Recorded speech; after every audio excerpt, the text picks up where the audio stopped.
우리 다 같이 하나님 말씀 보겠습니다. 누가복음 14장 1절에서 14절 말씀을 함께 교독하도록 하겠습니다.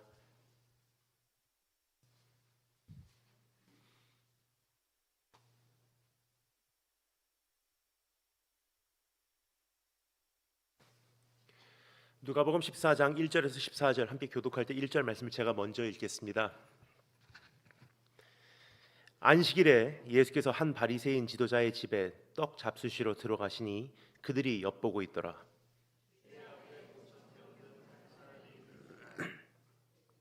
예수께서 대답하여 율법 교사들과 바리새인들에게 이르시되 안식일에 병 고쳐 주는 것이 합당하냐 아니하냐.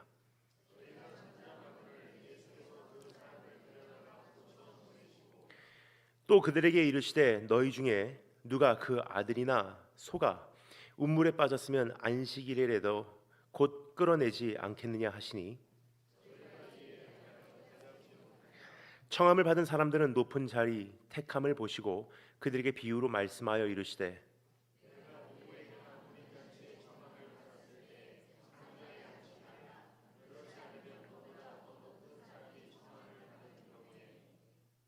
너와 그를 청한 자가 와서 너더러 이 사람에게 자리를 내주라 하리니 그때 네가 부끄러워 끝자리로 가게 되리라.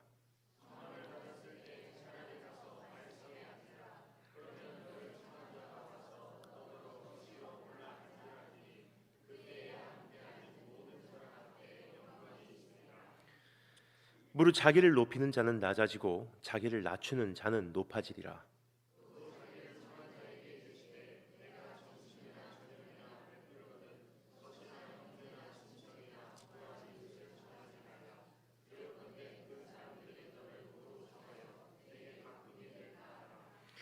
잔치를 베풀거든 차라리 가난한 자들과 몸 불편한 자들과 저는 자들과 맹인들을 청하라.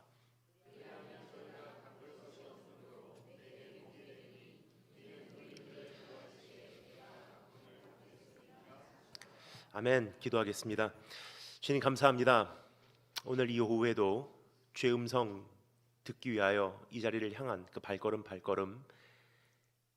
한 사람 한 사람을 주님께서 기억해 주기를 소망합니다. 하나님, 오늘 모든 것을 잠시 중단하고 이곳을 향하는 저희 발걸음 자체가 이미 주님께 올림받은 산 제사이오니 하나님께서 흠양하시고 우리에게 복내를 주기를 소망합니다.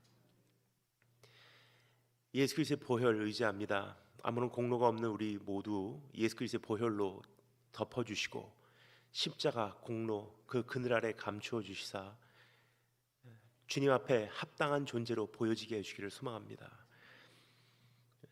주 하나님 이곳에 함께 계셔서 주님 계시기에 세상이 작게 보이고 주님 계시기에 이 시대가 만만히 여겨질 수 있는 그러한 확신 가질 수 있도록 도와주기를 소망합니다.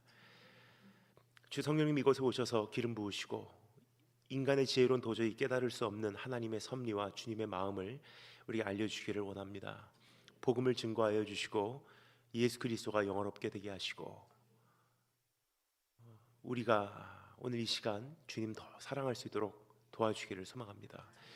살아계신 주 예수 그리스도 이름으로 기도합니다. 이번 부흥회를 준비하며 저녁 집회는 다윗의 인생을 살펴보므로 우리의 삶의 역경과 아픔과 그리고 눈물과 통증을 어떻게 감당해내는가, 그리고 만만치 않은 이 시대 속에서의 전투를 어떻게 싸워내는가, 한 걸음 더 나가서 오늘 저녁에 살펴볼 말씀입니다. 하나님 앞에 어떠한 신실한 종으로 우리가 살아드려야 하는가, 이러한 내용들을 살펴보고자 말씀을 정하게 되었고요. 오후에 우리가 살펴보는 이 두 시간은요, 성도답게 살게 하소서라는 제목으로 정말 이 시대에 잊혀져가는 그리스도의 참된 그 모습을 내가 어떻게 다시 회복하고 살아내야 하는지 고민하고자 말씀을 선택하게 되었습니다. 빛과 소금의 사명을 우리에게 맡기신 주님께서 우리에게 바라고 계신 그러한 주님의 심정을 함께 들을 수 있는 기회가 바로 어제 오후부터 시작되었습니다. 어제 이 말씀을 선택하게 된 몇 가지 이유를 나누었습니다. 첫 번째 이유는 내가 정말로 그리스도 안에 있는 복음의 소유자라면 이와 같은 이웃사랑의 모습, 다른 말로 배려라는 것으로 표현되는 그 섬김이 내 안에 당연히 있어야 된다는 것입니다. 반대로 말씀드리자면 이웃을 사랑하고 배려하는 그러한 모습이 내 안에 없다는 것은요, 정말로 내가 복음을 소유하고 있는지, 주님 사랑을 바로 이해하고 있는지, 주님의 부르심을 온전히 받아들이고 있는지 점검해야 될 필요가 있다는 위기의 심각함을 말씀드리고 있는 것입니다. 그래서 내 자신을 이렇게 신중히 살펴볼 수 있는 기회가 되지 않았나 생각이 됩니다. 또 한 가지 이와 같은 말씀을 선택하게 된 이유를 말씀드리도록 하겠습니다. 그것은 지금 대한민국 교회는 선교의 위기를 맞이하고 있기 때문입니다. 이제 유효 기간을 맞이하고 있다는 것입니다. 만료일을 바로 앞에 두고 있다는 뜻입니다. 지금까지는요, 미전도 지역에 가서, 미전도 지역이라는 것을 다른 말로 표현하면요, 많은 경우 대부분은 거의 다 후진국 혹은 그 환경이 미흡한 곳 혹은 그 오지를 의미합니다. 그러한 곳에 가서 지금까지는 어느 정도 선교의 역사를 읽어올 수 있었습니다. 그 이유는 대한민국의 생활 수준도 그것과 별다름이 없었기 때문입니다. 하지만 지난 15년, 20년 사이에 우리 대한민국도 얼마나 급성장을 해왔는지, 이제는 한국 안에 어디를 가도요, 시골이 시골답지 않은 모습을 보게 됩니다.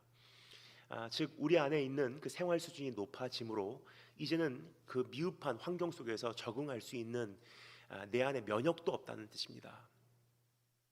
따라서 우리가 이제는 오지 선교를 아무리 하고 싶어도요, 잠시 사역을 하고 다녀오는 것은 가능하지만 거기서 우리가 함께 먹고 살 수는 없는 내 신체적 조건이 돼버렸다는 것을 말씀드리고 있는 것입니다. 그렇다면 이제 우리에게 남겨진 선교는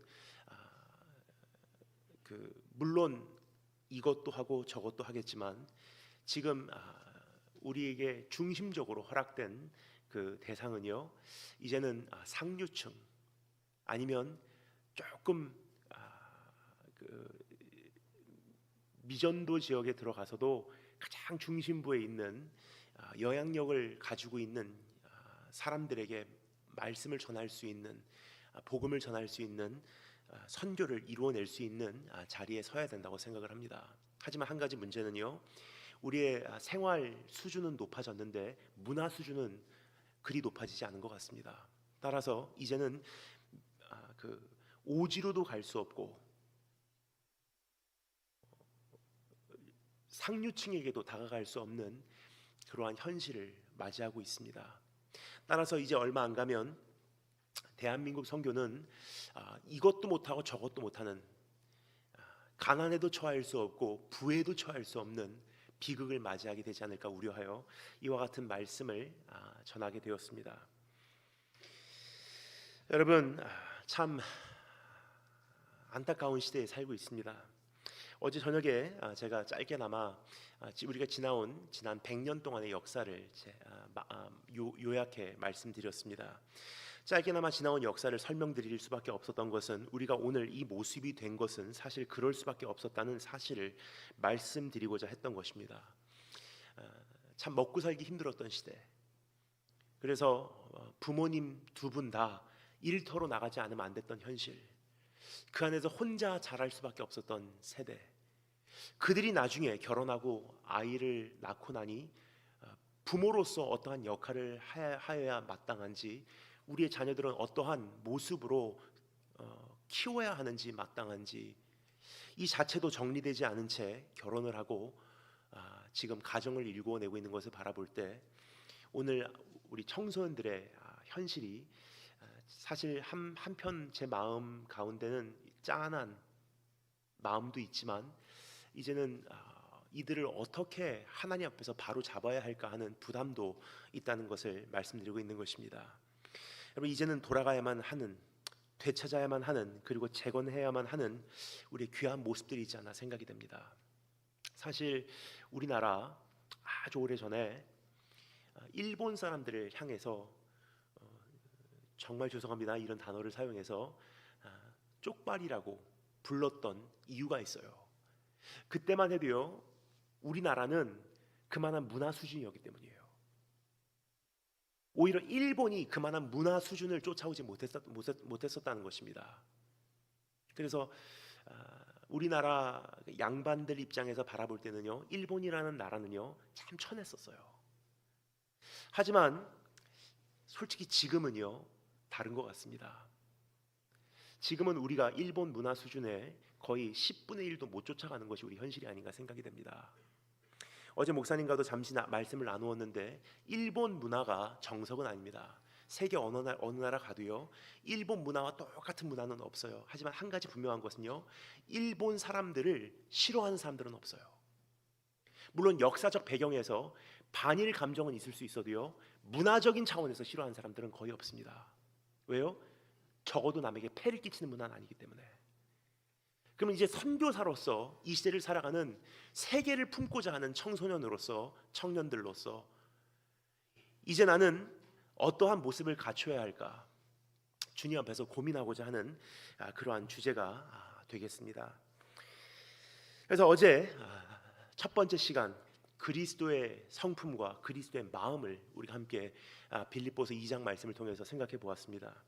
오늘 이 시간에는요, 예수님의 매너를 한번 조금 분석해보고 지켜볼 수 있는 시간이 되었으면 좋겠습니다. 만찬을 멈추게 한 매너입니다. 참 훌륭한 매너로서 그 만찬을 잠시 중단시킨 그러한 장면을 목격해 보고자 합니다. 주님께서는 바리새인 지도자의 집으로 만찬에 초대되어 가시게 됩니다. 목수의 아들이 종교 지도자들의 식탁에 앉게 된 것입니다. 노동자 계급 배경에서 자란 한 청년이 상류층들과 식사를 함께 하게 된 것입니다. 지금 우리가 살펴보고자 하는 본문 말씀의 장면이 바로 그러한 배경입니다. 어제 잠시 말씀을 드렸습니다만, 땅끝 선교하겠다고 하는 중국 사역자들과 함께 저희가 실크로드를 타고 중국 서부로 이동을 한 적이 있습니다.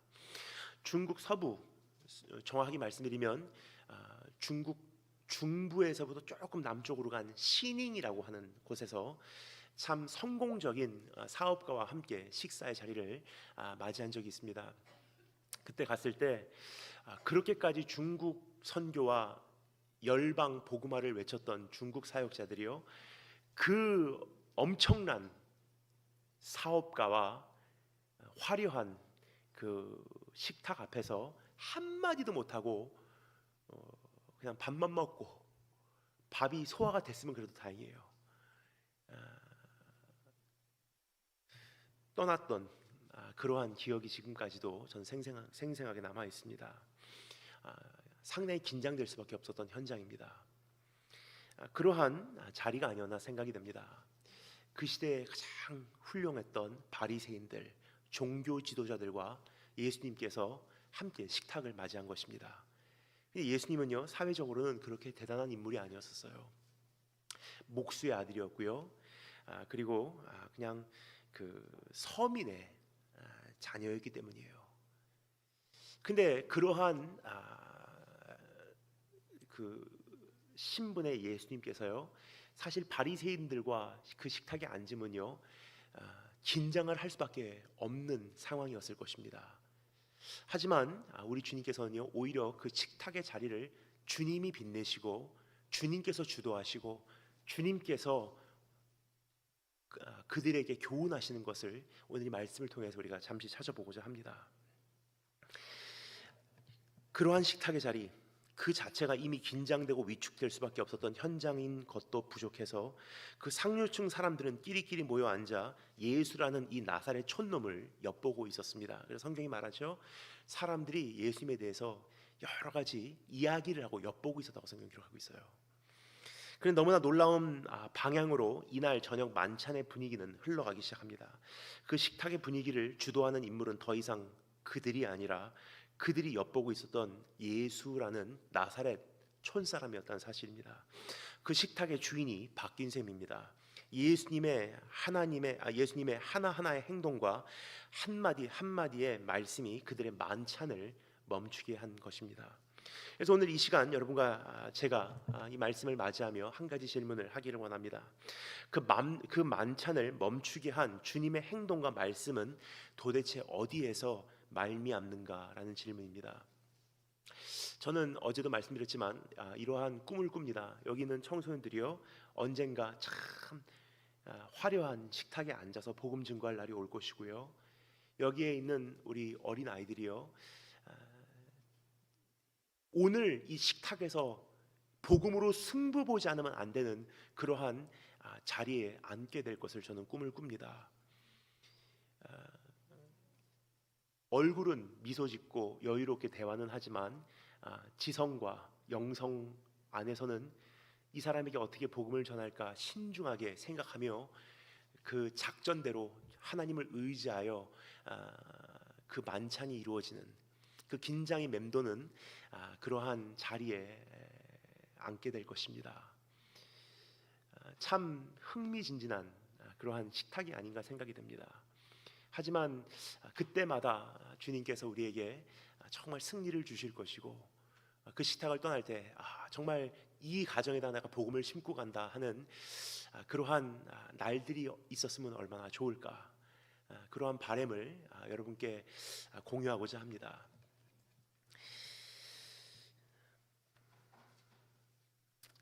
오늘 이 말씀에 보면요, 사회 계급과 지위와 부와 명예와 문화와 배경과 국경성과 민족성을 초월하는 행동과 언어의 길잡이가 되는 틀이 우리에게 보여지고 있습니다. 이것이 예수님께서 우리에게 보이신 하나의 모습이기 때문입니다.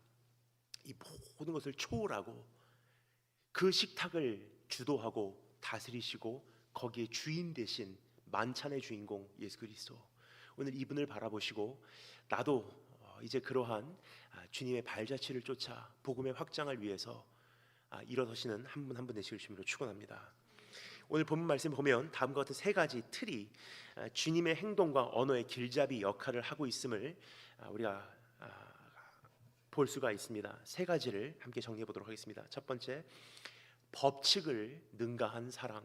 두 번째, 영광을 초래한 겸손. 세 번째, 상급을 초월한 은혜. 이 세 가지를 함께 생각해 보도록 하겠습니다. 그럼 첫 번째 따라 하겠습니다. 법칙을 능가한 사랑.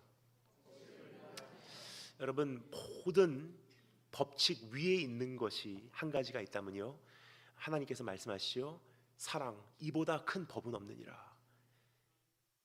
그래서 사실 우리가 매너가 다 다를 수가 있고요, 나라마다 에티켓이 다를 수가 있고요, 나라마다 어떠한 예절 예식이 다 다를 수가 있어도요, 그 위에 존재하는 세계 공통어가 하나 있다는 거예요. 그것은 사랑입니다. 그래서 직접 한번 목격해 보도록 하겠습니다. 1절부터 6절 말씀을 한 목소리로 한 번 더 읽어보도록 하겠습니다. 1절부터 6절 다 같이 한 목소리로 읽겠습니다. 시작.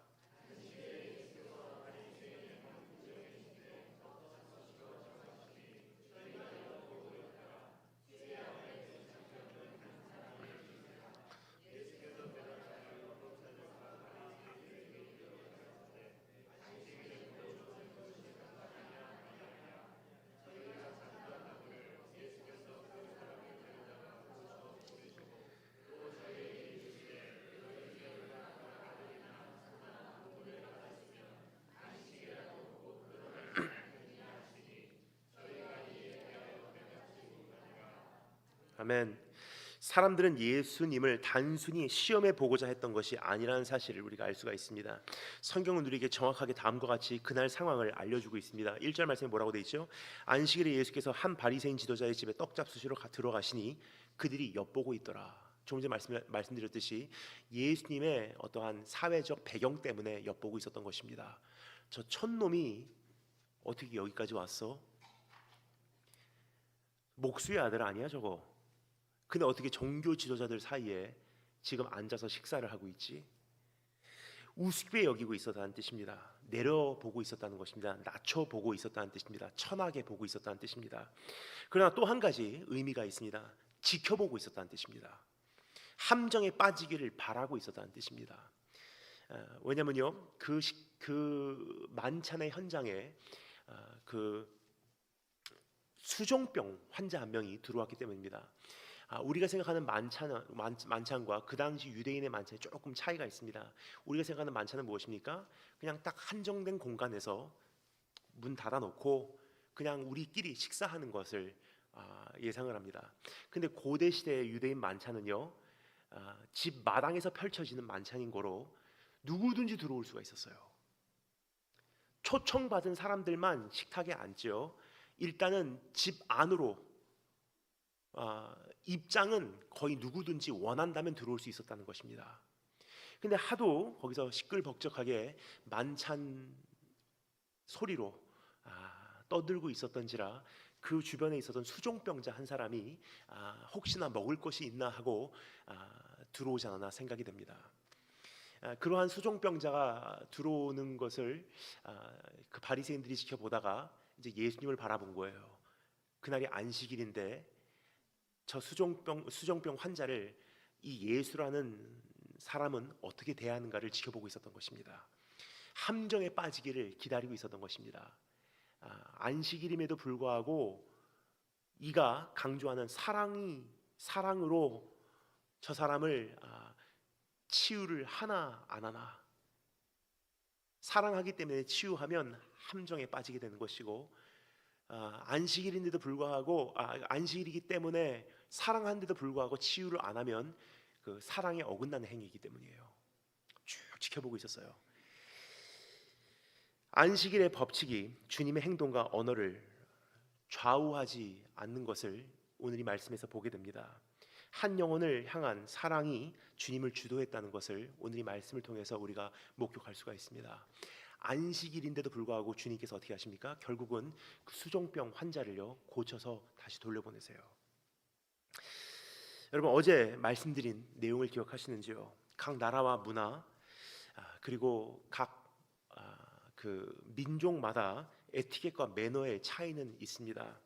그러나 결국 사랑은 세계 공통화라는 사실을 오늘 이 시간 이 말씀을 통해서 우리가 생각할 수 있지 않을까 생각이 됩니다. 주님께서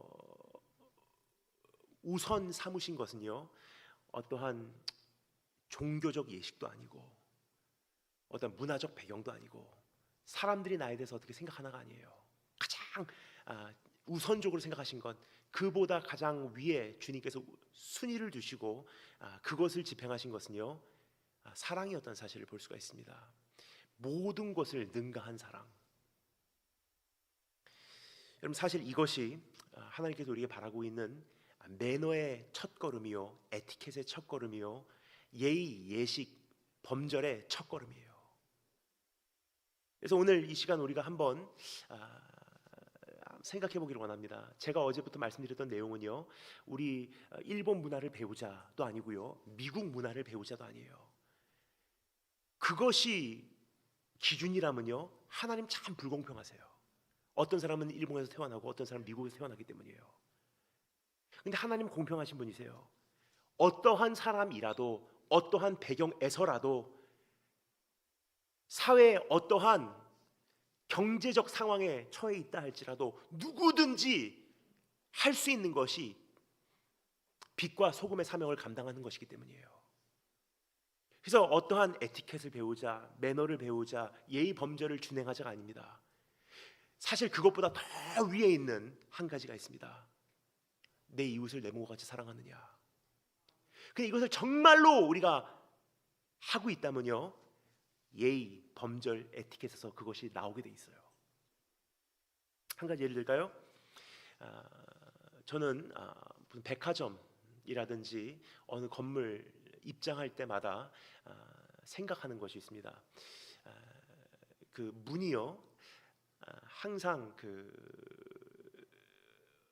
우리나라는 그 밖에서 끌어 당기게 돼 있어요. 밖에서 안으로 진입할 때 당기시오예요, 항상.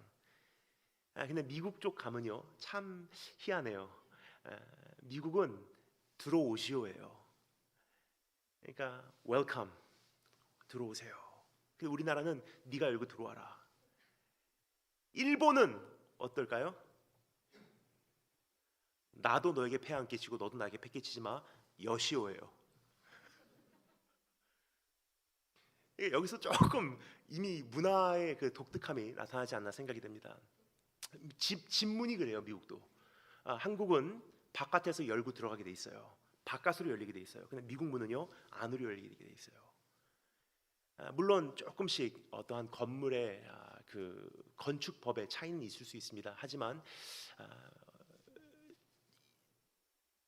한 4년 전에 저희 어머니께서 운영하시는 송도에 있는 커피숍 카페에서 신중히 생각을 하게 되더라고요. 이제 그 카페를 이제 오픈하려고 하니까 제 카페 이름이 레드 도어거든요. 빨간 문. 그러니까 빨간 문으로 나무 문으로 이 카페를 저희가 그러니까 구상을 하다 보니까 그 원래 그 임대하는 그 건물 거기에 그 자리에 있는 문이 마음에 이게 별로 합하지 못하더라고요. 그래서 일단은 다 부수고요. 거기다가 손으로 만든 수제 나무 문을 이제 넣어야지 이제 생각을 해서 문에 대한 구체적인 생각을 하게 됩니다. 그러니까 이미 만들어진 문이 아니라 이제 이 문을 우리가 직접 디자인해서 넣는다고 생각하니까요. 생각하지 못했던 것들이 실제로 결정을 해야 되겠더라고요. 문을 안으로 여냐 밖으로 여냐. 근데 안으로 여는 것을 전 당연하게 생각했는데요. 그 인테리어 업체 하시는 분들이요. 안으로 연 사람 없습니다 그래요. 그때 생각한 거예요. 이거는 의도적으로 다 바깥에서 당기게 돼 있지 안에서 열어주게 돼 있지 않다는 거예요. 그냥 안에서 열어주면요. 비 오는 날 얼마나 비가 안으로 내려치는지 사실 그것 때문에 카페가 고생을 많이 했어요. 비 오는 날 안에서 문을 열면요 그 문에 비가 이렇게 내려오는 것이 문을 열 때마다 안으로 다 들어오기 때문이에요. 근데 그 카페 하나하나 구석구석에 담겨져 있는 제 어떠한 주님을 향한 신앙 고백이 담겨져 있기 때문에 끝까지 고집을 피워서요 문은 안으로 열게 만들었어요. 사실 그 좁은 가게에 어울리지 않는 문입니다.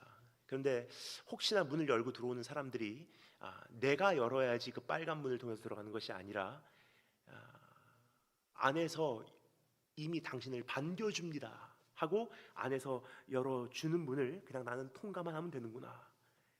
딱 빨간 문이 뭔지 모르시는 분들이 계실 수 있기 때문에 제가 설명을 드릴게요.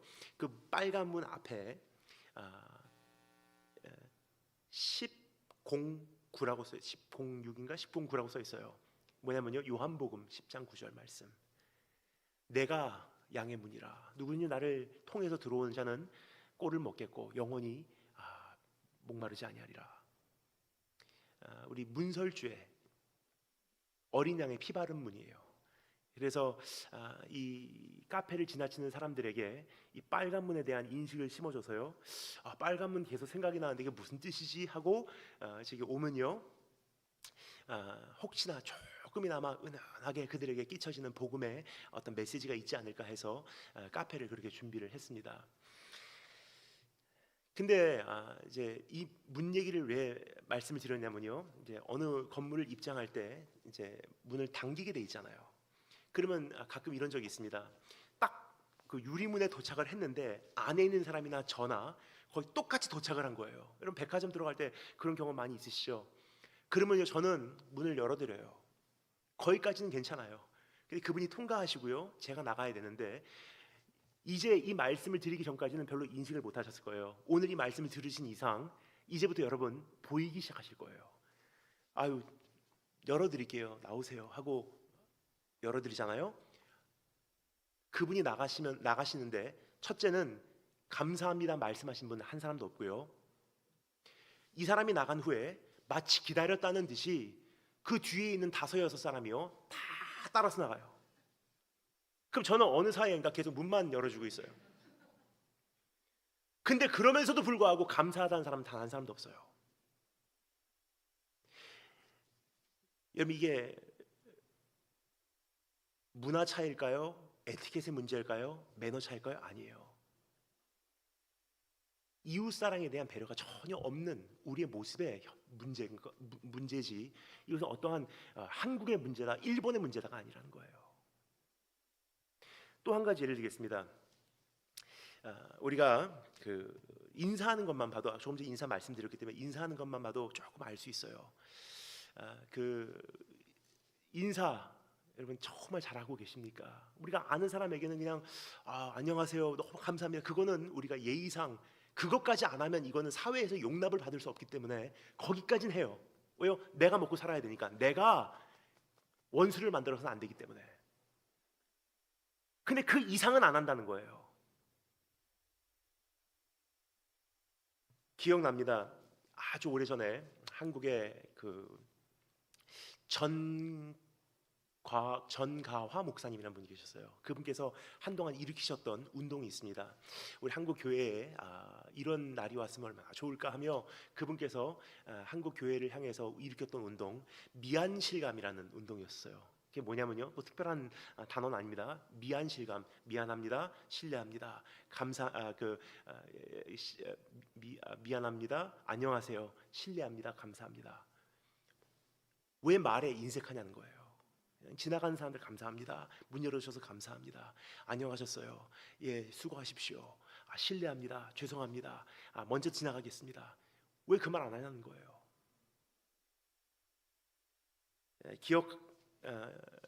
일본에 지난번에 갔는데 이런 일이 있었어요.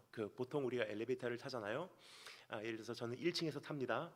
1층에서부터 20층까지 제가 올라간다고 한번 생각해 보겠습니다. 근데 중간에 한 3층에서 또 타시는 분이 계세요. 그리고 그분은 9층까지 가서 내려야 돼요, 원래.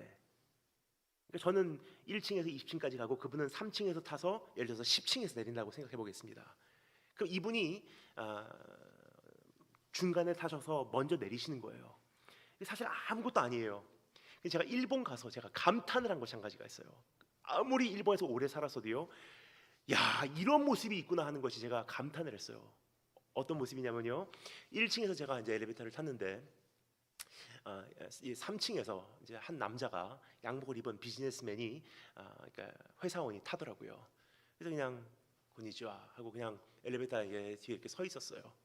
근데 이분이 제가 20층 눌러놨는데 20층까지 그냥 올라가시더라고요. 그래서 그냥 같은 층 가시나 보다 하고서 있었는데 제가 내리려고 하는데 그분이 먼저 내리시래요. 그래서 안 내리세요 이렇게 하니까 자기는 9층까지 간대요. 그러면 왜 그 20층까지 올라오셨습니까? 여쭤보니까 그분이 하시는 말씀이요, 먼저 타셨기 때문에 먼저 내리시고 중간에 서서는 2번 패키치는 게 아니냐. 내가 타기 위해서 한 번 서야 됐고 그 다음에 내가 내리기 위해서 또 한 번 쓰면은 당신께서 20층까지 올라가야 되는데 2번씩이나 내가 서게 하니까 일단 20층까지 올라갔다가 자기 내려가겠다는 거예요. 이게 일본 사람들인데 중요한 것은요, 크리스찬이 그것보다 못하냐는 질문이에요.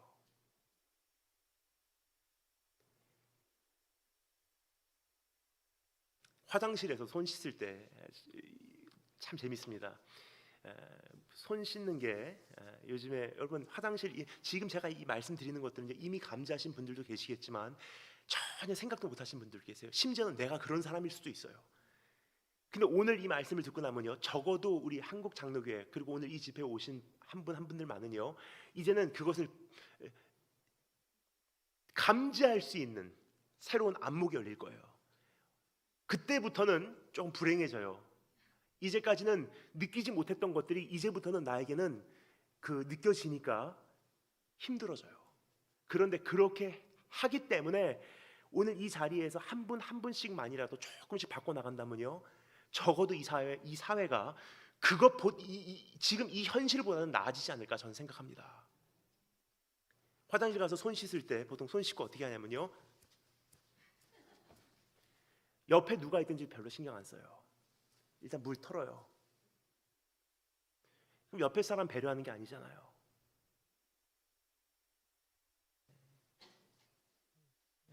지하철 탈 때 어떻습니까?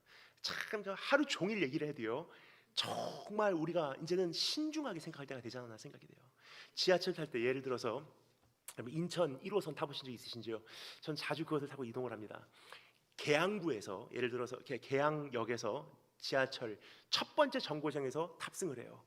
그리고 저는 인천 테크노파크라고 하는 곳까지 그냥 한 50분 정도 쭉 타고 가요. 근데 계양역에서 탈 때는요, 사람이 한 명도 없어요. 근데 한 두세 정거장 가면요, 규련역까지 가면 딱 타고 있으면요, 꽉 찹니다. 그럼 옆자리까지 꽉 차 있는 거예요. 근데 중요한 것은 부평역 지나고 인천 시청역 딱 지나면요, 거의 다 내려요.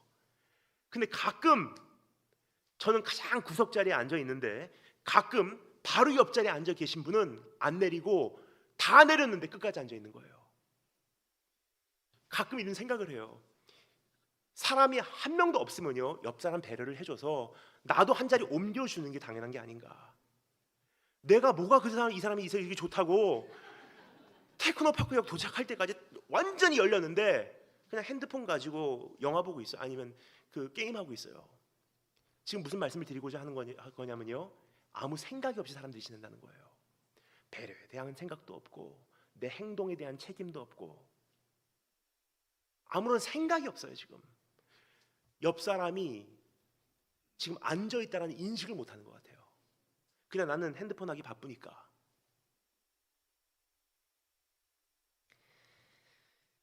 사실 밤새도록 살펴봐도 지금 다 살펴볼 수가 없어요. 한 가지만 더 말씀드리겠습니다. 영이 여기까지 말씀드린 김에 제가 제자들을 그 훈련시킬 때 많이 이것 때문에 혼냈어요. 음식점에 가잖아요. 저희들이 이제 단체로서 4명이 이렇게 앉는 그 식탁에서 밥을 먹습니다. 근데 옆 테이블은 다른 사람이에요. 근데 이제 저희 일행 중에 한 사람이요, 이제 나중에 와서요, 이제 그 자리에 함께 참석을 합니다. 그럼 제가 이제 안으로 들어가지고 이제 그 사람이 이제 바로 옆에 와야 되잖아요. 근데 들어오다가 이제 옆 테이블하고 우리 테이블하고 딱 중간 그 통로에서 이제 자동차에 뭐 놓고 왔다고 이야기를 하는 거예요. 그러면서 이거 뭐 갖고 올까? 이거 어떻게 할까요? 가져올까요? 말까요? 이렇게 얘기를 하는데 어디서 얘기를 하냐? 그게 중요한 거예요.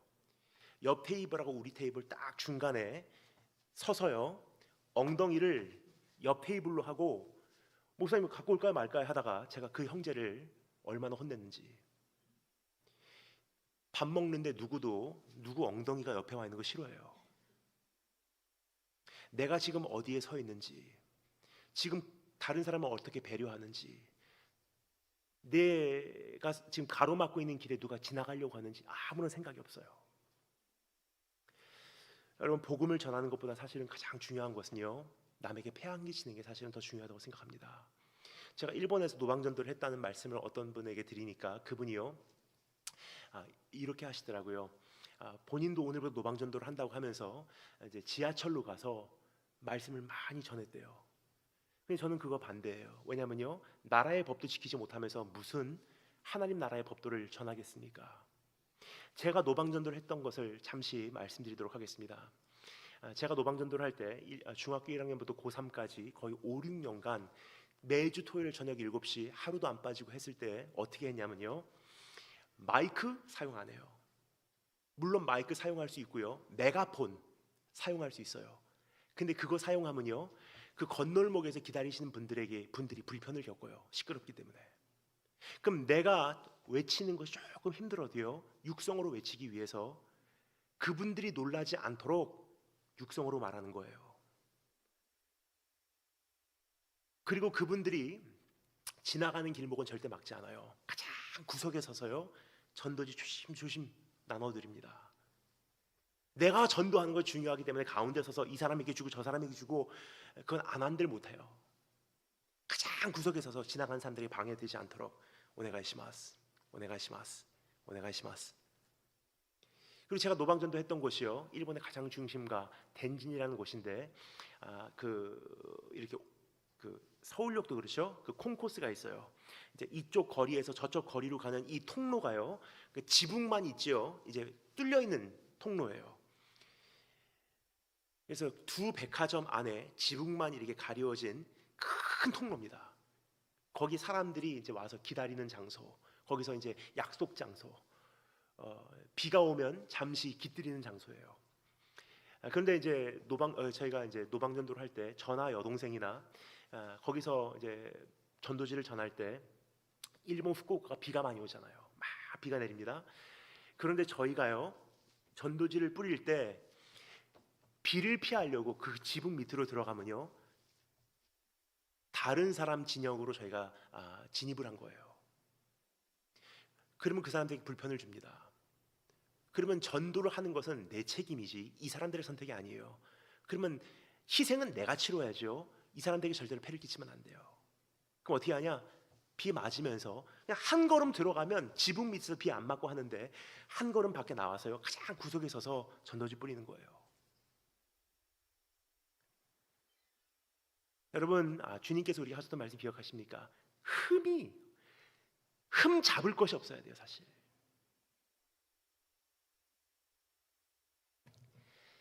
여러분, 사실 밤새도록 살펴보아도 우리가 다 살펴볼 수 없습니다. 하지만 중요한 것은요, 가장 중요한 것은 다 살펴볼 필요가 없는 것은 사실 내 안에 이웃사랑만 있으면 이것이 자연스럽게 나타나게 돼 있어요. 정말로 배려하기 시작한다면요 누가 시키지 않아도 어떤 교육을 받지 않아도요 문 먼저 열어주게 돼 있고요 에스컬레이터 탈 때 먼저 올라가라고 하고요 똑같은 길을 갈 때 내가 피해주게 돼 있고요 자리 양보하게 돼 있고요. 근데 문제는 지금 어떤 매너와 에티켓 문제보다도 이웃사랑에 대한 그런 마음도 없고 배려도 없고 남을 나보다 낫게 한다는 그 생각도 없고 목적지까지 가기 바쁘고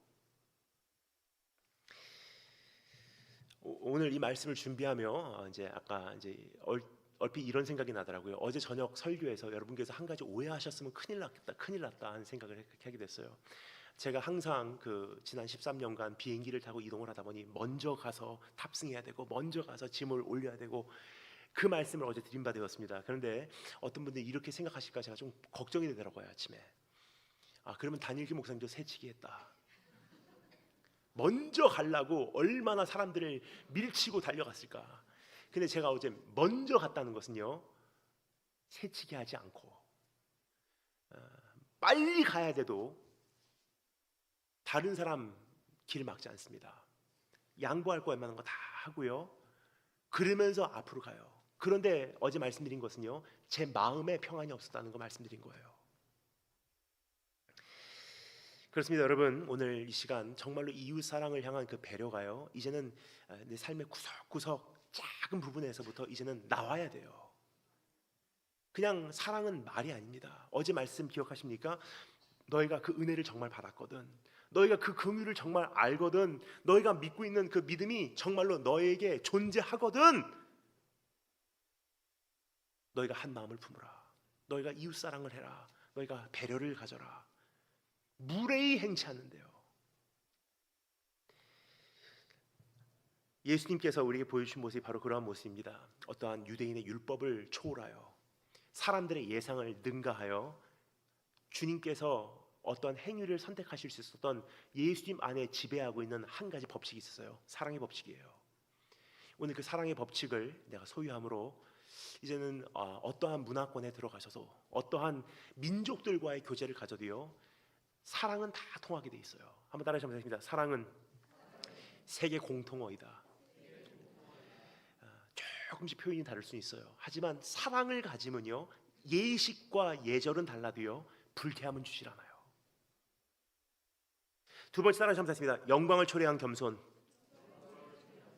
7절부터 11절 말씀 함께 읽겠습니다. 7절부터 11절 한 목소리로 읽겠습니다. 준비하시고 시작.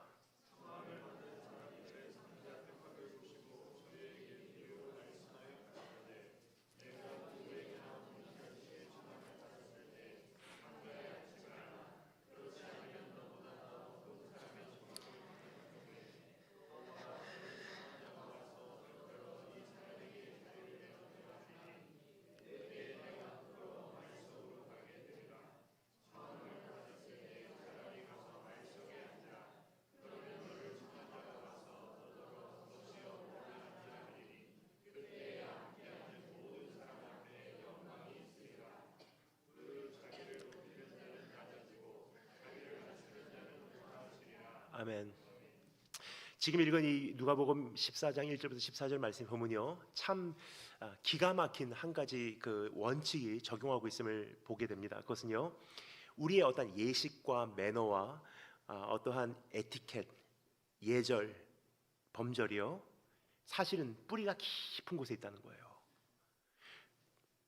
반대로 말씀드리자면요, 그 뿌리가 정말로 있다면요, 이와 같은 모습이 반드시 있어야만 한다. 그러니까 주님께서 우리에게 말씀하시는 것은 어떤 도덕적인 것만도 아니고 어떠한 영적인 것만도 아니라는 거예요. 이 두 가지가 같이 가고 있습니다. 따라서 오늘 우리가 신앙을 소유한다는 것은요, 이 두 가지가 동시에 존재하지 않으면요, 뭔가가 건강하지 못한 거예요. 근데 우리가 보통 예수님을 사랑합니다, 우리가 주님을 따르겠습니다, 우리가 구원받은 자로서 거듭난 자로서 살아가겠습니다 이야기를 하면요, 그것과 내 어떠한 행위는 별도 문제라고 생각을 해요. 분명히 말씀드리겠습니다. 행위로 구원받는 것은 아니지만 구원받은 사람은 행위가 반드시 있어요. 여러분, 이것이 과정의 차이지 행위가 필요 없다는 것은 절대로 기독교가 아니에요. 오히려 주님께서 뭐라고 말씀하시죠? 너희의 의가 바리새인과 율법 지도자들보다도 더 낫지 않으면 하나님 나라에 들어갈 수 없대요. 그게 주님의 기준이에요. 왜 우리의 행위가 더 의로워야 하냐? 받은 은혜가 더 크기 때문이에요. 제가 미국에서 이제 사역을 할 때 저도 이제 하나님의 양 한 마리로서 저도 은혜 받기를 원했던 때가 있습니다. 그러니까 예를 들어서 내가 설교를 하지만 주일날 내가 설교를 하기 전에 토요일날 저녁에는요, 아무도 모르는 한 지역 교회에 가서요, 저도 그 예배에 참석하고 먼저 은혜를 받았어요.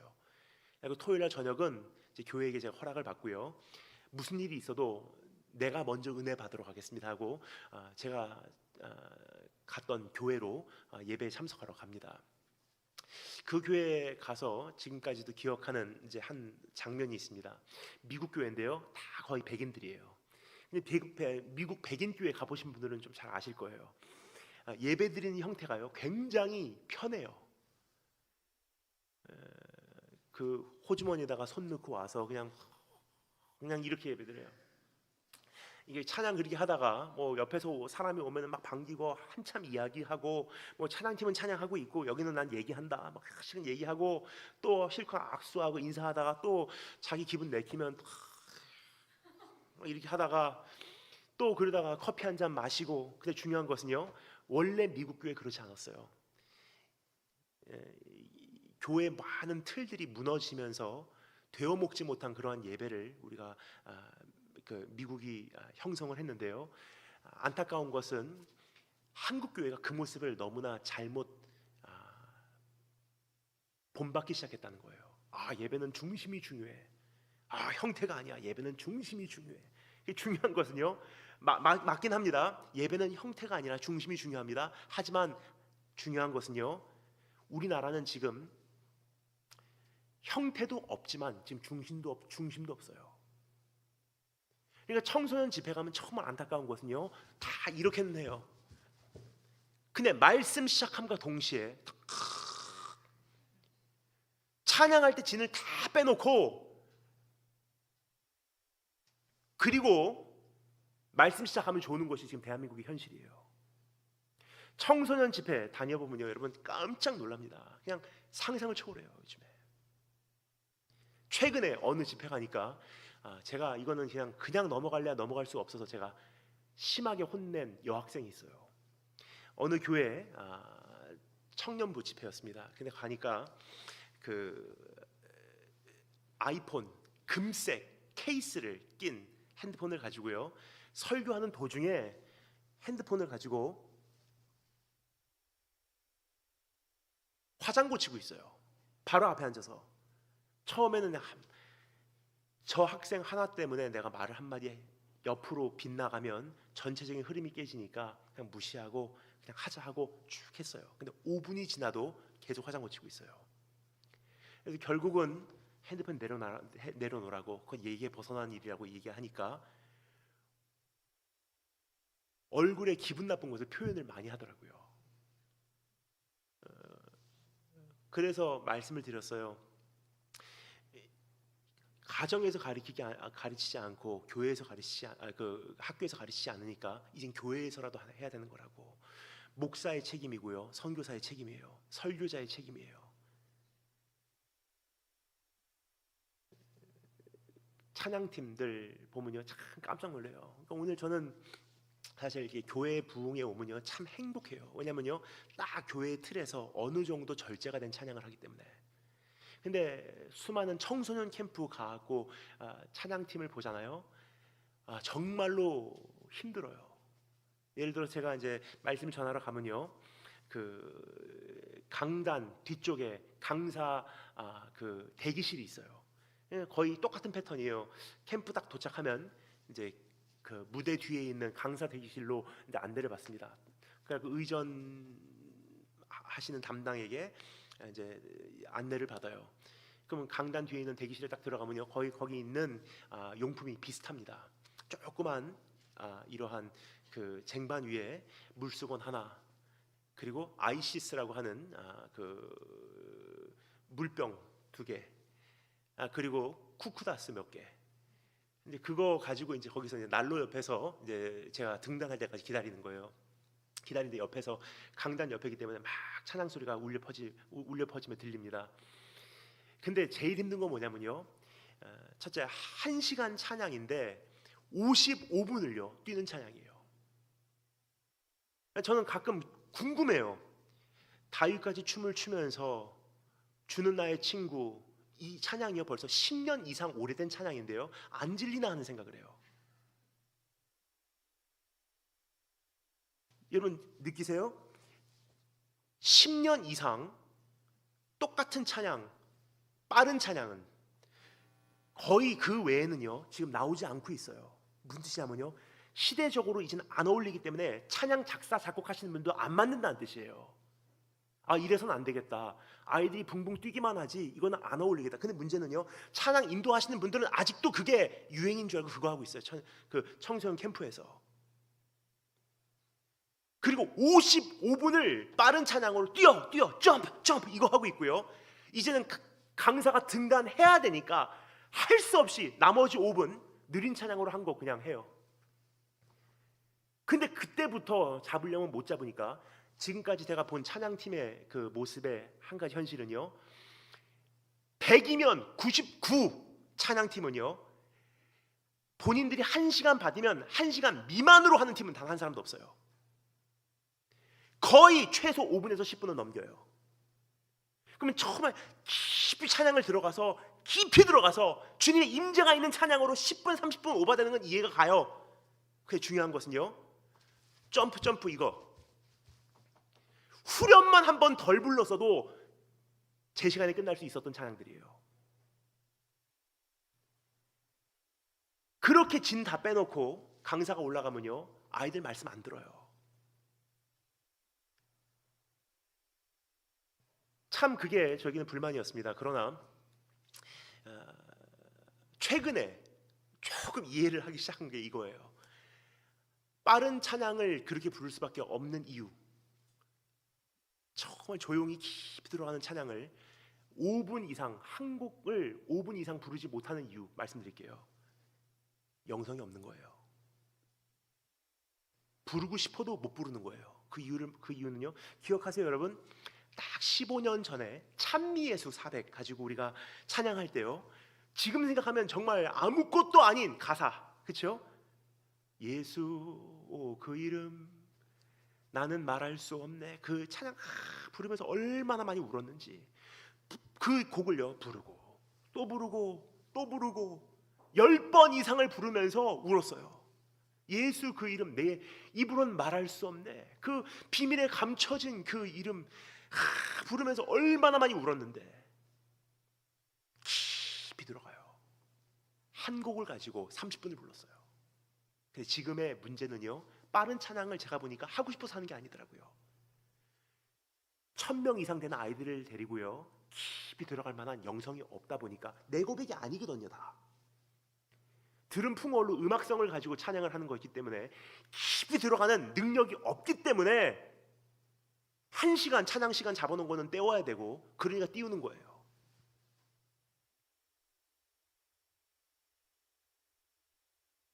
근데 이게 미국부터 시작한 것 같아요.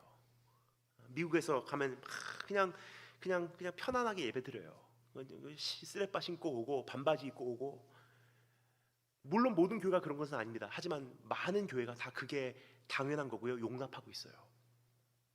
근데 이제 거기서 제가 기억하는 것은요, 제일 앞자리에 남자 한 사람이요 막 찬양하는데 혼자만 불타오르는 거예요. 깜짝 놀랐어요. 제일 뒷자리에 앉아있다가 제일 앞자리에 있는 그 남자를 지금도 잊을 수가 없어요. 막 찬양합니다. 다른 사람들은 다 반바지 입고 오고 그냥 쓰레빠 끌고 오고 그냥 편안하게 이렇게 하다가 이제 커피 한잔 마시면서 옆에 사람 인사하고 그렇게 찬양하는데, 이 사람만 제일 앞에서요 사생결단한 찬양을 하고 있어요. 또 한 가지 그 사람을 잊지 못하는 이유가 있어요. 그 사람의 외모예요. 전신이 문신이에요.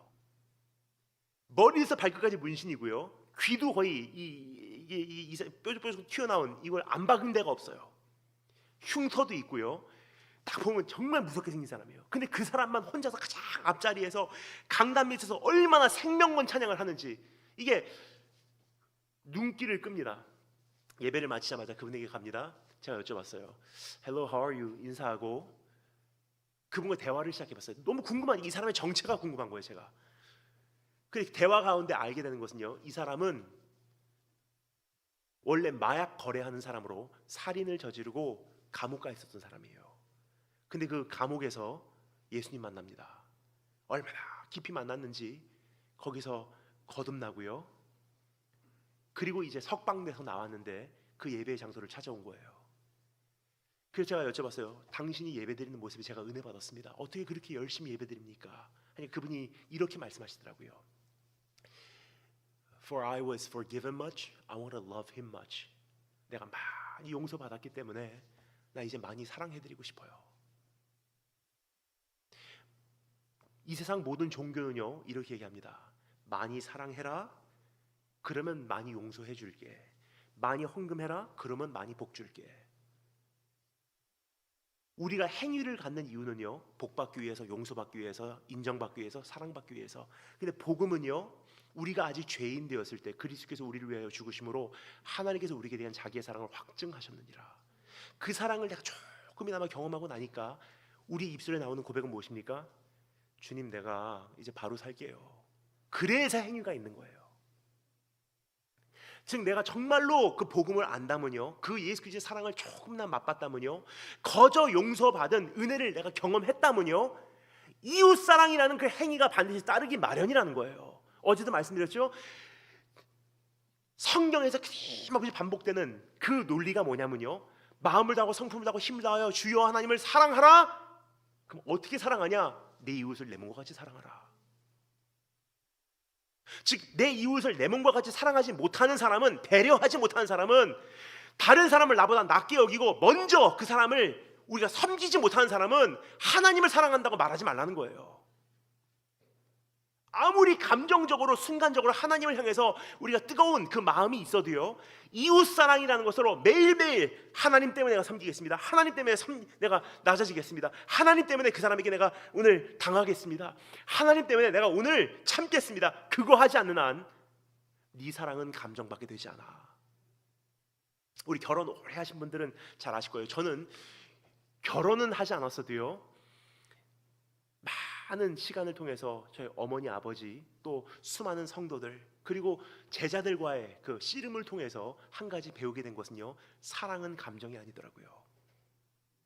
성경에서 말하는 이 love, 아가페라는 이 사랑도요, 사실은 감정이 아니에요. 의지예요, 의지. 나는 사랑하겠습니다. 뭐냐면요, 감정이 뜨거워지기를 원합니다라는 것이 아니에요.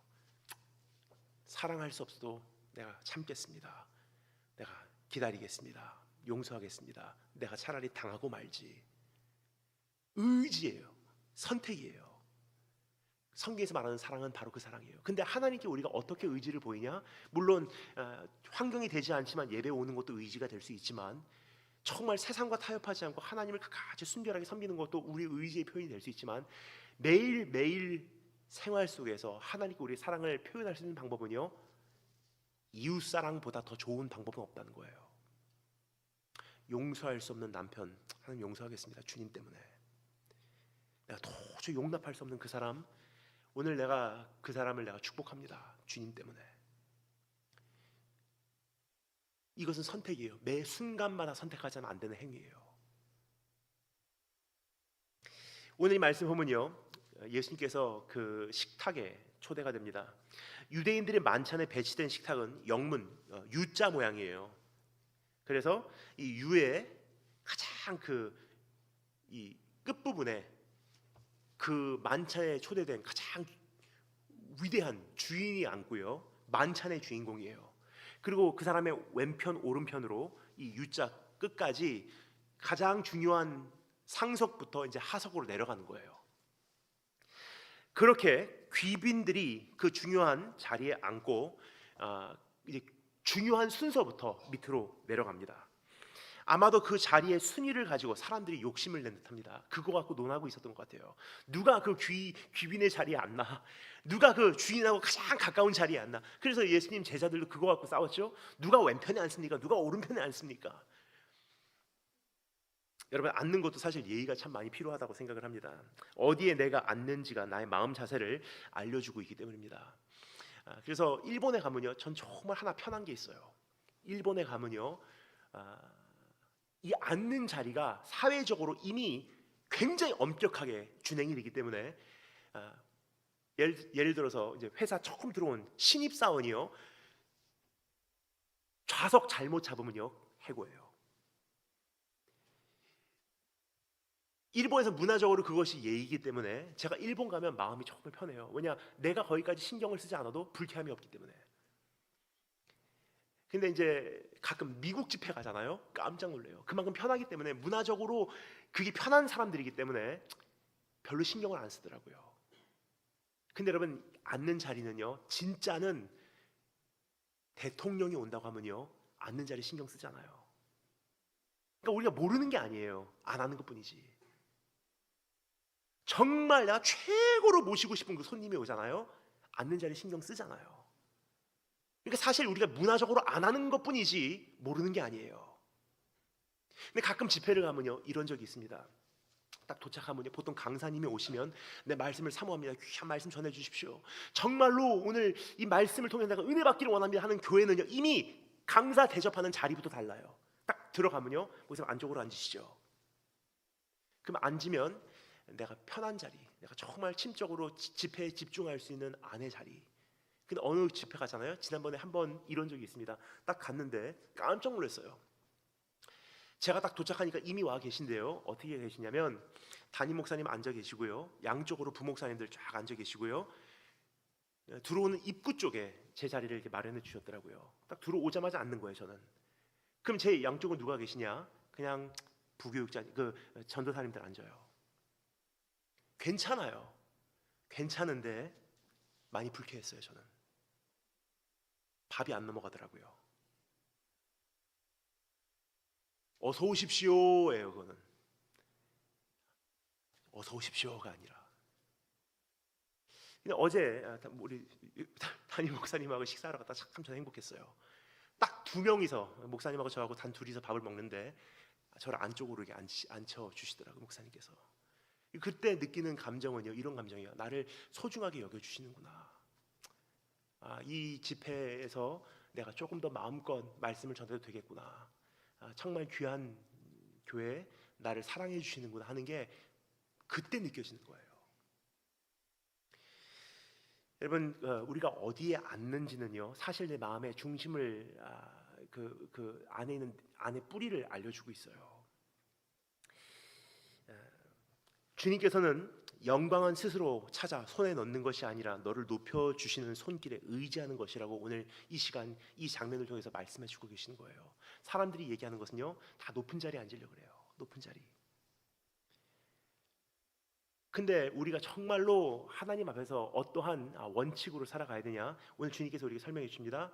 낮은 자리, 처음부터 높은 자리에 앉은 사람은 나중에 거기서 더 귀한 귀빈이 와서 비키러 가면 얼마나 수치스럽냐.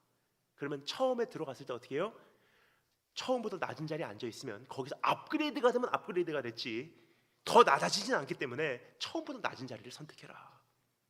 근데 이것이 조금 전에 말씀드렸죠. 우리의 어떤 예식인 것 같은데 가장 기본적인 우리의 본질과 신앙과도 연관이 있다고. 이게 하나님께 나오는 우리의 마음의 자세이기도 하기 때문이에요. 처음부터 있는 자 같이 인정받아야 될 자 같이 내가 이러한 대우를 받아야 마땅한 자 같이 하나님 앞에 생사하면요, 주님께서 말씀하십니다. 교만한 자를 대적하시고 헤리쿠다루모노, 일본말로 낮아지는 자에게는 하나님께서 은혜를 베푸신대요. 그래서 마태복음 5장에 나온 구원에 들어가는 첫 번째 복이 뭐죠? 심령이 가난한 자는 복이 있나니.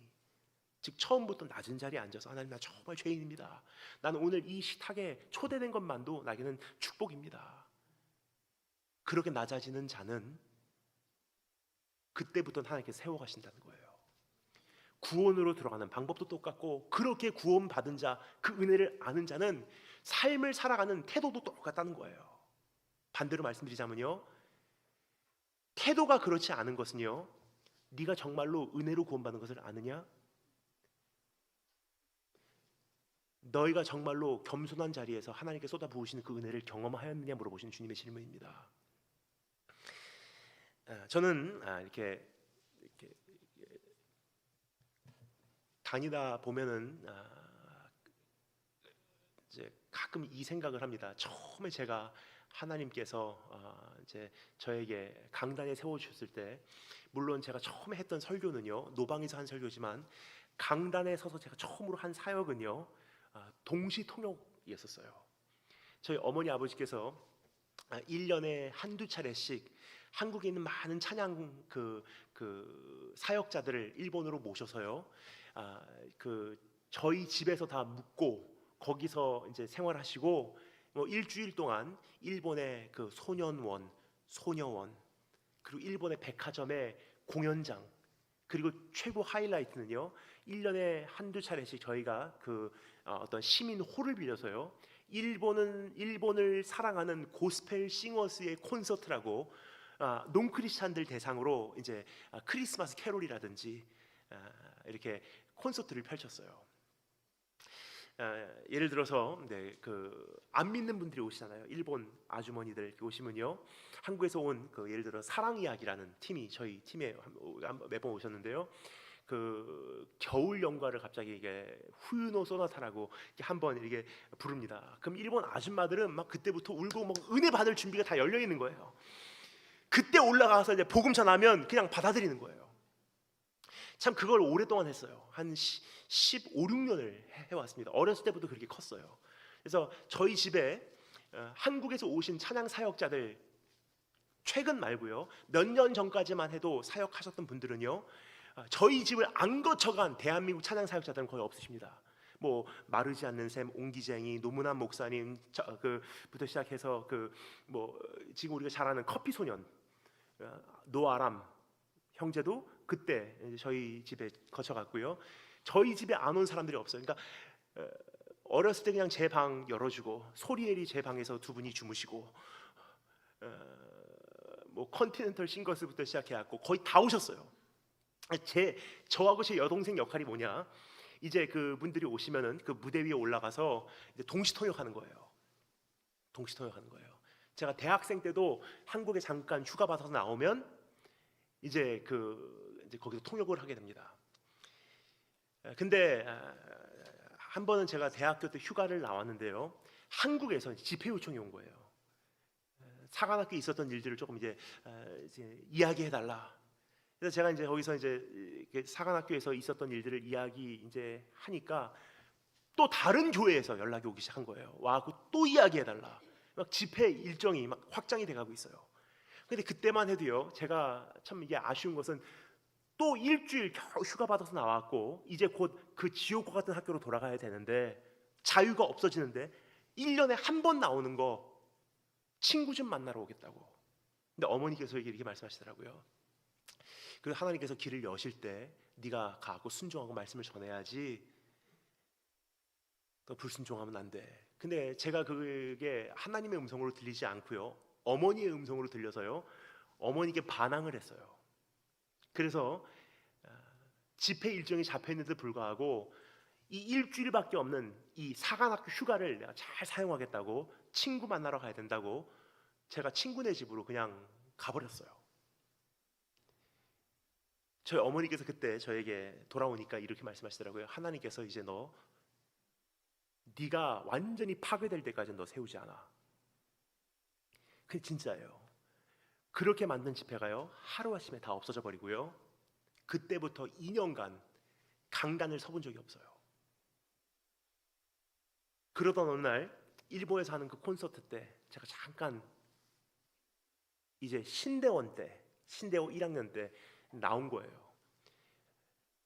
근데 그때 이제 그 노문환 목사님이라는 분께서 찬양을 하시다가 중간중간 멘트할 때 이제 통역을 저에게 다시 부탁합니다. 딱 2년 만에 처음으로 강단에 서서요 통역하려고 마이크 들었는데요,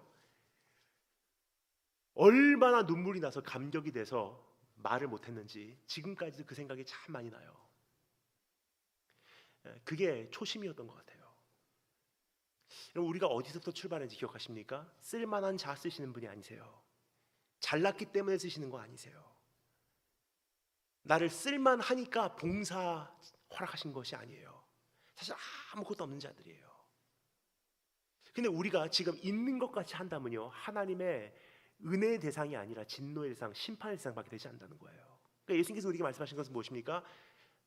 낮은 자의 자리로 돌아가라. 낮은 자의 자리로 돌아가면 하나님께서 너희를 높여주실 것이다. 여러분, 영광이라는 것은 스스로 찾는 것이 아니라 높여주심을 기다리는 것입니다. 그래서 우리 이 단순한 말씀 가운데서도 정말 여러 가지 진리가 선포되고 있는데, 우리가 주님 앞에 나올 때 어떻게 나와야 하는지, 하지만 또 우리 일상생활에서 또 어떻게 어떠한 자세로 지내야 하는지 한 가지 알 수 있는 것은요, 우리의 문제 현장, 아픔의 현장, 지금 내가 겪고 있는 수많은 상황 가운데 우리가 스스로 높아지려고 하면요 수치밖에 당하지 못한다는 거예요. 근데 주님께서 말씀하시는 것은요, 묵묵히 기다려라. 어제 말씀드렸죠? 묵묵히 기다려라. 주께서 그것을 메우셨습니다. 근데 때가 되면요 하나님께 높여주신 날이 온다는 거예요. 내 원수의 목전에서 내게 상을 베푸사 기름으로 내 머리에 바르셨으니 내 잔이 넘치나이다. 그날이 올 때까지 기다리라는 것이 하나님의 방법이에요. 여러분, 오늘 복음으로 봐도 그렇고 문제를 해결하는 우리의 일상생활에서도 그렇고, 오늘 에티켓, 매너, 예의, 범절까지도 오늘 똑같은 원칙이 적용이 됩니다. 하나님 앞에서 오늘 그러한 모습을 갖추시는 축복이 있을 주님으로 축원합니다. 마지막 세 번째 따라 시작하겠습니다. 상급을 초래하는 애. 12절부터 14절 말씀 함께 한 목소리로 읽겠습니다. 12절부터 14절 한 목소리로 읽겠습니다. 시작.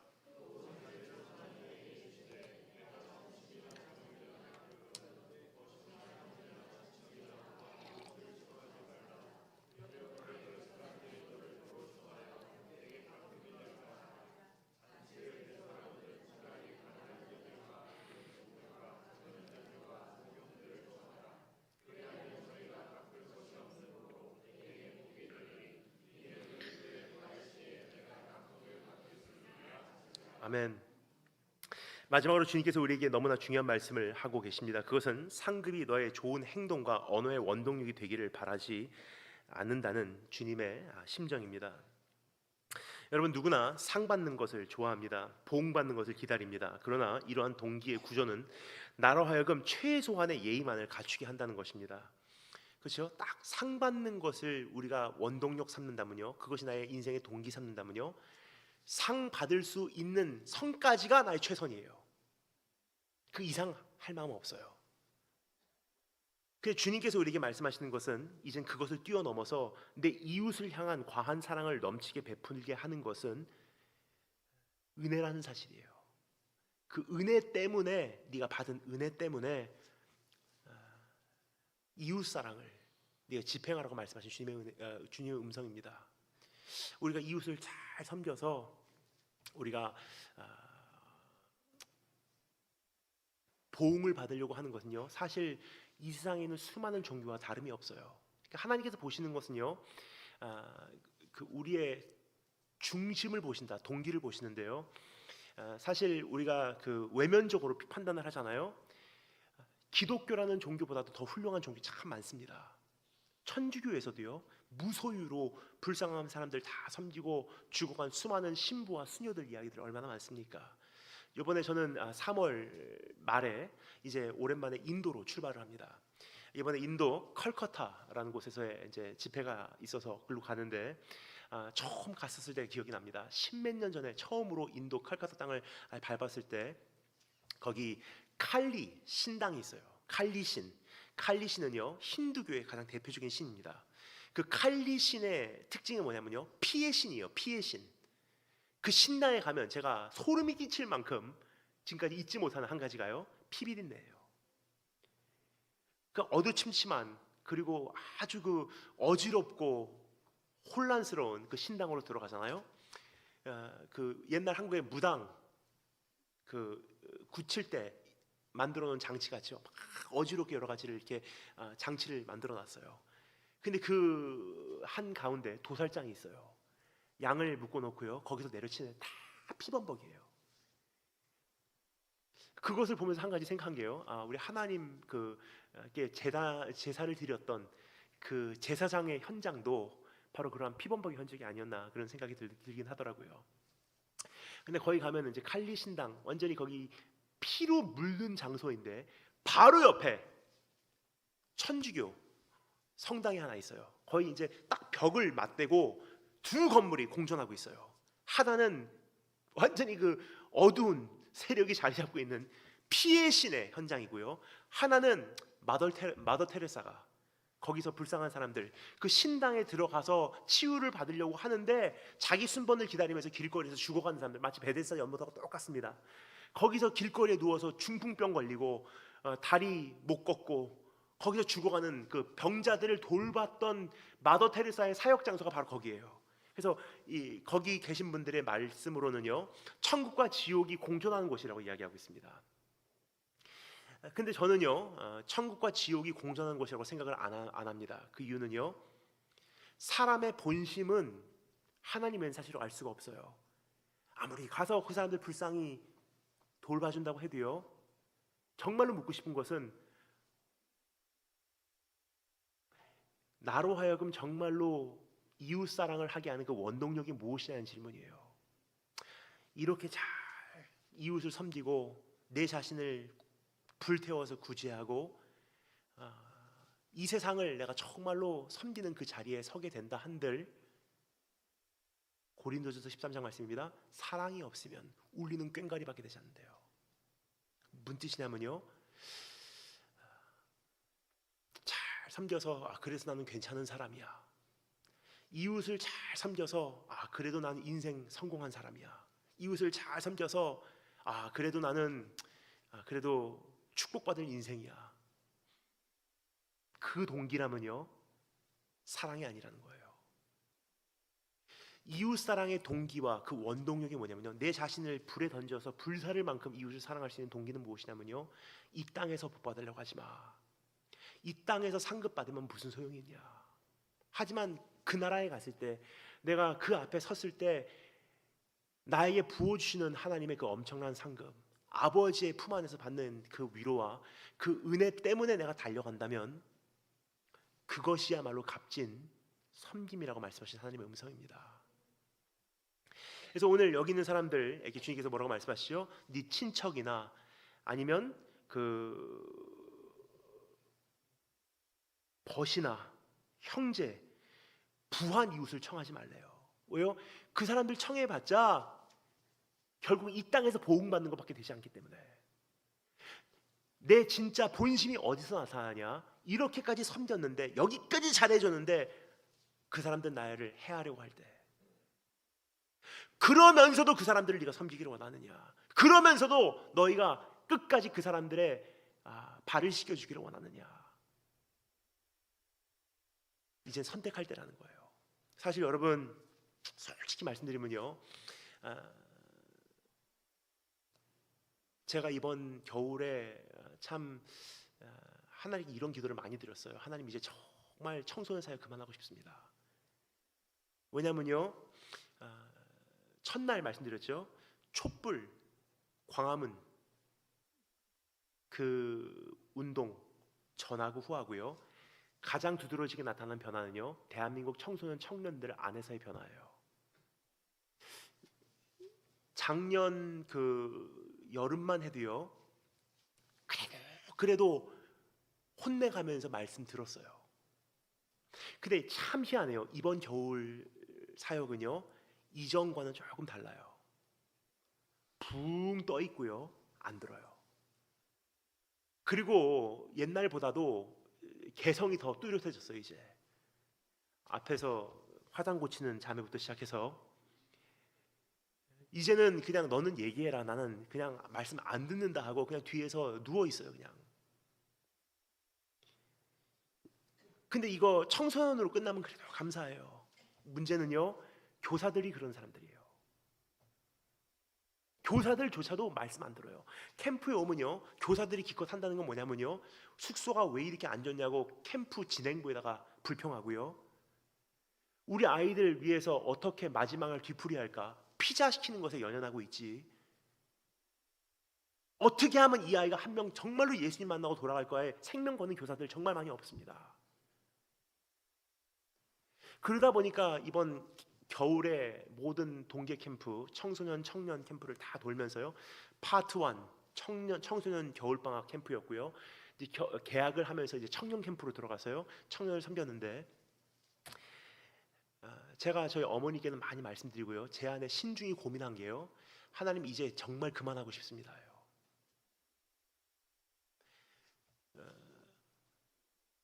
말씀을 전해도 변화하고, 사실 어떤 느낌이냐면요, 계란으로 바위 치는 느낌이에요. 내가 지금 이 말씀을 전한다 한들 변화가 있을까? 사실 오늘 어제 살펴본 말씀 내용도 그렇긴 합니다. 저라고 이 말씀을 정말 하고 싶어서 하는 내용들이 아니에요.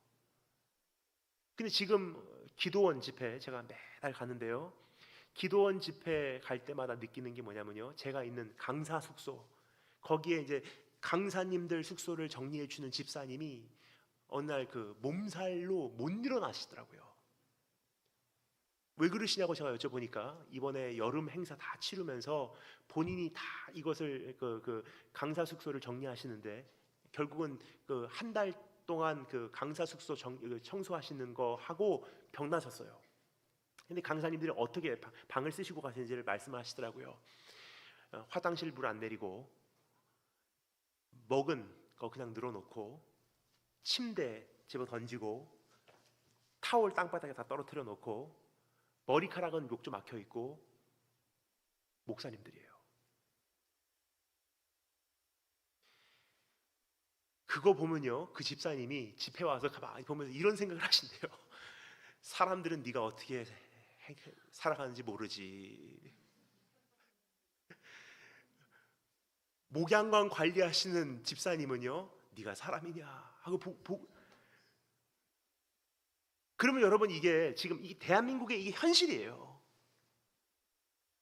그러면 이제 우리가 은혜 받읍시다, 우리가 위로 받읍시다, 주님을 위해서 이게 무슨 소용이냐는 질문이 나와요. 이제는 실제로 우리의 됨됨이가 하나도 안 바뀌었는데 신앙을 갖는다는 게 도대체 뭐냐는 질문을 드리고 있는 거예요. 예수님을 믿는다면 그걸 어떻게 알 수 있냐는 질문을 드리고 있는 것입니다. 이웃 사랑, 이웃 배려, 몸가짐, 사실은 그렇지 않습니까? 20년, 30년 전에 기억합니다. 제가 성장했던 곳이요, 지난번에 말씀드렸지만 서울 가장 변두리 강동구 명일동이라는 곳이에요. 강동구 명일동은요, 사실 거의 최근까지는요 진짜로 서민 동네였었어요. 정말로 그 말도 안 되는 동네였어요. 흙탕물 있는 동네. 근데 그 동네에 이제 제가 처음에 이사를 갔을 때 기억이 납니다. 제가 살던 곳이요, 그 강동구 명일동이 딱 사실은 두 가지로 나눠져 있었어요. 하나는 그 아파트촌하고 그 굉장히 그 힘들게 사시는 분들, 딱 중간에 명일 시장이 있었어요. 명일동 500번 종점하고 같이 있는 시장이었습니다. 500번 종점 서울 사셨던 분들은 모르시는 분들이 거의 없으세요. 500번 버스를 모르시면 서울 시민이 아니십니다. 500번 버스는요, 서울을 동서로 가장 길게 노선을 가로지르는 버스 노선이었어요. 그 500번 버스의 종점이 명일동이었어요. 버스 그 정류장에 얼마나 기름하고 그 진흙하고 많이 섞여서 비 오는 날은요, 장화 신고 나가도 얼마나 그 발이 더러워지는지 지금까지 전 생생히 기억합니다. 근데 제 교회가요, 명일 시장 안에 있었어요. 조그만 상가교회였어요. 담임 전도사님께서 목회하고 계셨던 교회입니다. 그 교회에 제가 이제 어렸을 때부터 다녔는데요. 다니면서 한 가지 전 지금까지 잊지 못하는 것이 있어요. 저희 교회 권사님들 시장에서 일하시는 분들이세요. 저희 교회 장로님들 시장에서 정말 힘든 일 하시는 분들이세요. 그런데요, 지금까지 잊지 못하는 것, 몸가짐이요 언제나 청결해요. 깨끗하세요. 그게 왜 그러냐면요, 사실 우리 한국 초대교회, 우리 대한민국 처음에 복음이 들어왔을 때 잘 사니까 복음 받아들인 거 아니잖아요. 근데 미국 선교사들이요, 한국에서 일어났던 이 조선 땅에서 일어났던 이 부흥을 보고할 때 뭐라고 그랬냐? 주일날 아침이 되면요, 하얀 저고리 입은 사람들로 교회가 꽉 찼었다고 이야기를 해요. 청결하고 깨끗하고. 이게 사실 성도의 모습이에요. 아무리 못 살아도, 아무리 잘 살아도 청결하고 단정하고. 못 산다고 청결하지 못한 것이 아니고 잘 산다고 단정하지 못한 게 아니에요. 깨끗하고 이웃 배려하고 절제하고 내가 사용했던 것 그대로 보존하고 그 다음 사람을 위해서 잘 관리하고 남에게 패기치지 않고 오히려 그 사람들에게 도움이 되면 도움이 됐지 그 사람들에게 절대로 해괴를 끼치지 않는 것이 성도의 모습이에요. 여러분, 성도답게 살고 계십니까? 사실 그것이 없다면요, 한 가지 질문을 드리겠습니다. 요즘 이 시대에 사람들이 뭘 보고 예수 믿겠습니까? 이제 이미 말씀드렸습니다. 첫날 저녁 말씀 기억하십니까? 이미 예산적으로도요, 세상과 교회는 승부가 되질 않아요. 그 문화적으로도 청소년들은 세상에 빼앗기게 돼 있고요, 급속도로 고령화돼 가고 있는 이 시대 속에서 교회 안에 그나마 남아있는 청년들은 이제는 점점 수적으로 줄어가고 있고요, 밑에서부터 올라오는 사람은 없는데 수적으로는 지금 이미 있는 청소년들이 나이가 들어가고 있어요. 어느 사이에 청년부. 그러면 문제는 이제는 교회가 이제 10년 후에 어떻게 될까가 참 걱정이에요. 그럼 뭘 보고 세상이 예수님 믿겠습니까? 우리에게 남은 딱 한 가지가 있다면요, 이제 주님 앞에 빛과 소금의 사명을 감당하는 그 자리로 돌아가는 것입니다. 딱 봤을 때 아름답고 청결하고 순결하고 깨끗하고 덕이 되고, 왠지 모르게 그 사람 한마디 안 해도 왠지 모르게 저 사람 다른 것 같고. 한 가지 말씀 드리고 말씀을 마치도록 하겠습니다. 제가 이제 운동하는 곳이 있어요. 그리고 이제 그곳에서 제가 이제 한 3년간 크로스핏을 했는데, 제가 사실 목사라는 사실, 선교사라는 사실을 그냥 저는 말 안 해요. 왜냐면 그냥 한 사람으로 그 사람들이 나를 접해주기를 바라지, 그 목사님이 자기들보다 운동 더 잘한다 그러면 싫어하거든요. 그러니까 그냥 운동하기 위해서 간 거니까 나는 목사입니다, 선교사입니다 말하지 않고요, 그냥 한 사람으로 가고 저는 운동을 해요. 참 희한한 것은요, 그분들이 딱 한 3개월 정도 지나니까 이렇게 얘기를 해요. 제 이름이 데니엘 김이잖아요. 그러니까 거기에서 이제 다니엘이라고 쓰지 않고요, 그냥 거기서 이제 이름을 적어야 되거든요. 매일 기록으로 올려야 되니까, 예를 들어서 누구 이름 써놓고 거기다가 오늘 3분 35초 기록 적는 거예요. 그러니까 제 이름도 거기다 적어야 되니까 저는 그냥 영어로 Dan 쓰고 제 성적 적습니다. 그러니까 제 이름을요, 목사님, 선교사님 있는 거 모르니까 댄 형님이라 그래요. 근데 거기 있는 그 남자 분들이 저에게 와서 3개월쯤 지나니까 이렇게 얘기하더라고요. 우리 댄 형님은 뭔가 참 모르겠는데 뭔가 종교심이 분명히 있을 것 같아요. 우리 대형님은 뭔가 모르겠는데 어딘가를 정말 열심히 믿고 있을 것 같아요. 이게 주님께서 우리에게 말씀하시는 다니엘의 모습이에요. 다니엘이라는 존재가 사실 가장 영향을 많이 받았던 다니엘에게 영향을 줬던 사람이 있어요. 누구죠? 예레미야예요. 이제 바벨론으로 포로로 끌려갈 때 예레미야 선지자를 통해서 하나님께 이스라엘 백성에게 선포하십니다. 너희는 바벨론으로 끌려가지만 거기 말씀대로 살아라. 어떻게 사나? 어떻게 하면 탈출할까? 어떻게 하면 다시 독립할까? 어떻게 하면 바벨론을 복수할까를 꿈꾸지 말고 바벨론으로 포로로 끌려가면 거기서 나무를 심고 바벨론의 평화를 위해 일하고 바벨론을 잘 되게 하고 거기서 난 소산을 먹고 살며 바벨론에게 투자를 해라. 즉 포로로 끌려가는데 너를 포로로 끌고 가는 바벨론을 저주하라가 아니라 바벨론이 복받을 수 있도록 넌 바벨론에서 그렇게 살아야 돼. 너 거기서 뿌리를 내리고 바벨론이 잘 되게 하고 그 바벨론에서 자녀를 키우고 거기서 결혼하고 거기서 살 생각으로 바벨론을 끌려가라. 어린 다니엘이요 그때 그 메시지를 들은 거예요. 그래서 어떻게 하죠? 바벨론으로 갑니다. 근데 다니엘이요 딱 두 모습을 유지를 해요. 뭐죠? 유대인들 사이에 살지 않고요 바벨론 왕가로 들어가서요 그 사람들하고 똑같이 생활을 해요. 하지만 또 한 가지 모습, 그럼에도 불구하고 변질이 되질 않아요.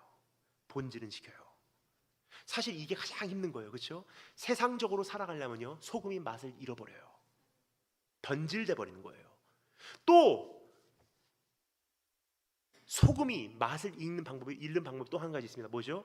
소금이 뭉쳐버리는 거예요. 우리끼리 맞는 사람들끼리. 그럼 어떻게 하죠? 주님께서 말씀하시지 않습니까? 그런 소금은 길가에 던짐을 당하고 사람들에게 짓밟힘을 당한대요. 여러분 덩어리 져버린 소금 어떻게 합니까? 버려버리고요. 결국은 그래서 밟아서 쪼개요. 그러니까 소금이 맛을 잃는 방법은요 두 가지예요.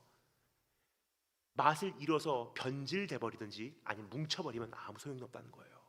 그럼 다니엘은 어떻게 합니까? 유대인들하고 뭉치지도 않고요 스며듭니다. 사회 속으로. 세상 사람들이 봐도 아름다워요. 그런데 변질되냐? 맛은 유지해요. 이게 가장 힘든 거예요. 뭉치는 거 쉽고요. 왜요? 교회 안에서 통하는 대화 편하거든요. 항상 집사님, 권사님, 장로님 하면서 대화하는 거 누가 불편하겠습니까? 이미 교회 오랫동안 다닌 사람들인데. 오히려 세상 친구들 만나서 얘기하는 게 참 힘들어요. 근데 그렇다고 해서 세상으로 완전히 들어가서 세상 사람들 같이 사는 것도 쉬워요. 근데 가장 힘든 게 뭐냐면요 그래서 이게 좁은 문 좁은 길인 거예요.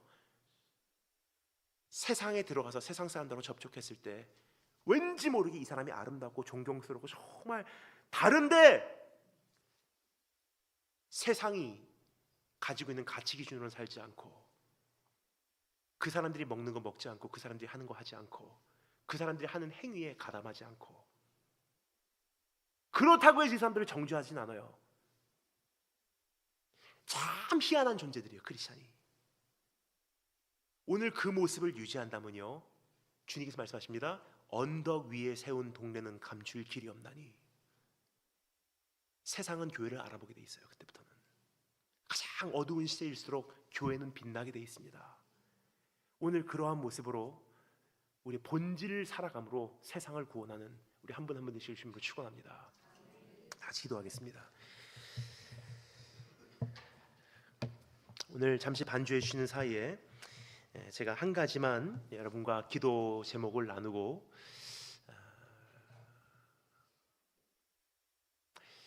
목사님 제가 마무리하면 될까요? 예, 제가 오늘 축도하고 여러분께서는 또 자유롭게 이곳에서 기도하시다 돌아가시면 되겠습니다. 우리 먼저 축도 드리기 전에 제가 한 가지만 여러분과 기도 제목을 나누고 싶습니다. 하나님, 신앙이라는 것은 뜬구름 잡는 어떤 막연한 개념이 아니라 구체적으로 집행하여야만 하는, 매일 일상생활 속에서 보여져야만 하는 이웃을 사랑한다는 의지요 선택임을 오늘 다시 한번 배우게 되었습니다. 그 모든 법칙 위에는 사랑을 내가 정말로 집행하며 살고 있는가? 높아지려고 하는 것이 아니라 주님께서 나를 높이실 때까지 나는 이웃을 섬기고 희생하고 양보하고 그들을 먼저 보내고 그들을 섬기고 있는가?